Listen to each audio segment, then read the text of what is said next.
Pensar por si próprio exige coragem. E é esse o processo que eu estou falando para vocês. Muitas vezes é medo. Eu vou pensar por mim mesmo, eu vou ficar diferente de todo mundo. As pessoas vão me rejeitar, vão me criticar.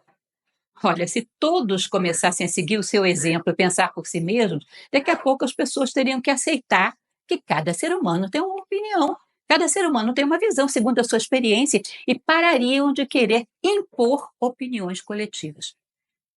Marco Aurélio, que foi um grande imperador filósofo da história, um imperador estoico, ele dizia o seguinte: cada ser humano que morre me empobrece, porque significa um universo ímpar e irrepetível com o qual eu deixei de travar contato. Imaginem vocês, cada um de vocês um universo ímpar e irrepetível, cada um pensando por si próprio, tendo as ideias. Imaginem a maravilha que seria a humanidade com esse tanto de gente pensando. Nós abrimos mão disso e colocamos um cidadão lá, tendo ideias e todo mundo copiando. Ou seja, ao invés de termos seres pensantes, temos seres que clonam pensamentos no plano mental. Não têm ideias próprias. A riqueza que é 7 bilhões de seres humanos, quase 8 bilhões, né? Pensando todos eles, tendo ideias. Seria maravilhoso, provavelmente teriam resolvido a maior parte dos problemas da humanidade. Mas não, continuamos colocando um para pensar e o resto para copiar. Alguém vai ter que ter a coragem de começar a pensar e sustentar isso. É um direito que todos temos, né? Ainda que você não vai exibir o seu pensamento no jornal, mas para a sua consciência você tem que sustentá-lo. Continuando, pensamento circular. Também é uma coisa que nós temos que começar a entender como é o mecanismo mental, o mecanismo dos nossos pensamentos. Às vezes as nossas emoções, muitas vezes, as nossas emoções tingem os nossos pensamentos com um peso tremendo quando você está magoado com alguém, quando está com raiva, quando se sentiu ofendido ou quando está apaixonado. O pensamento fica circular. Fica o dia inteiro com aquela mesma ideia girando em torno de você. E se você alimenta, isso pode ficar muito tempo. Isso pode se tornar patológico, pode se tornar uma obsessão, um pensamento obsessivo. E é impressionante, gente, como isso nos cansa, como isso é extremamente cansativo. Um dia com o pensamento circular, você vai ver que cansa mais do que um dia fazendo um trabalho pesado, né? Porque nos exaure a nossa energia mental. Nós temos que saber quebrar o ciclo dos pensamentos circulares. Temos que saber dominar o nosso pensamento em algum nível. E aí entra a proposta que eu trouxe para vocês. Nós vivemos, talvez, a época da história onde mais estamos dispersos. Vocês têm dúvida sobre isso? É tanta coisa chamando a nossa atenção e nós não sabemos escolher e não sabemos nos focar numa coisa de cada vez. Nós estamos em todos os lugares e não estamos em lugar nenhum. Se eu pedir para vocês pensarem apenas nesse objeto por 30 segundos, nenhum outro pensamento, só nesse objeto, vocês vão ver do que eu estou falando. Vocês vão entender do que eu estou falando. É um turvelinho de ideias na nossa cabeça, um turbilhão, e a gente não segura aquilo, não se fixa em nada, não aprofunda nada. Nós vivemos uma época muito dispersa e com muito pouca capacidade de concentração.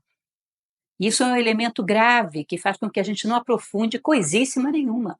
Esse descontrole, nós não somos capazes de gerar um silêncio interior que nos permita aprofundarmos em nada. Vocês acham que alguém que fez alguma coisa expressiva na história da humanidade estava com a mente dispersa, rodando em mil coisas? Leonardo da Vinci pintando a Mona Lisa e pensando na morte da Bezerra. Seria a Mona Lisa que ele faria? Seria uma obra medíocre. Isso que ele faria. Mozart compondo lá as suas músicas e pensando em mil coisas ao mesmo tempo. Ele teria feito a obra que ele fez? Não, seria um medíocre. Vocês conseguem imaginar alguém fazendo alguma coisa de qualidade quando não se concentra naquilo que está fazendo e está pensando em mil coisas ao mesmo tempo? Alguém fazer algo de qualidade nessas condições? Você vai ter mediocridade, superficialidade. A mente é como se fosse luz. Você concentra essa luz num grau, você vai ter como um raio laser, que é capaz de penetrar nas coisas, revelar o mistério das coisas. Qualquer um que tenha feito algo com uma qualidade digna de nota na história era uma pessoa que sabia se concentrar. Tinha uma mínima capacidade de dominar o seu pensamento. Se vocês forem ver métodos de meditação oriental, todos eles falam a mesma coisa. Capacidade de controlar os seus pensamentos é o ponto de partida para que você possa ter algum processo de reflexão profunda, para que você possa conhecer um pouco sobre os mecanismos de imaginação, de intuição, de inspiração. Vêm essas coisas quando você produzir um certo silêncio mental, porque senão você não percebe nada. Homens criativos, homens imaginativos, homens intuitivos têm algum controle mental, porque senão não consegue, ainda que venha alguma ideia, ele não percebe. Por isso que hoje é tão raro uma pessoa ter imaginação acima da média. É tão raro que seja inspirado para criar coisas acima da média. Não consegue concentrar a sua mente em coisíssima nenhuma. Vocês já perceberam uma coisa que é interessante? Quando a gente está fazendo uma coisa mais ou menos mecânica, repetitiva, e está prestando atenção naquilo. No meu caso é lavar a louça. Lavar a louça, para mim, é maravilhoso. Por quê? Quando você concentra na louça, você tirou um pouco dos pensamentos circulares, você está concentrado na louça, e fica ali fazendo aquele trabalho simples. Daqui a pouco vem um verso de uma poesia, daqui a pouco vem uma ideia maravilhosa de uma palestra para fazer. Eu quase que tenho que lavar a louça com um bloquinho do lado. Porque parece que aquela atividade mecânica, eu me concentrei ali, deu uma sossegada no pensamento. E aí, quando dá uma sossegada no pensamento, começam a cair essas gotas de coisas superiores. Um pouco de inspiração, um pouco de imaginação, essas coisas começam a falar e eu ouço, porque estou com um pensamento ali mais ou menos concentrado numa coisa só. Às vezes, dirigindo, nunca aconteceu isso com vocês? Dirigindo é uma ideia genial. Se não para e anota, perde.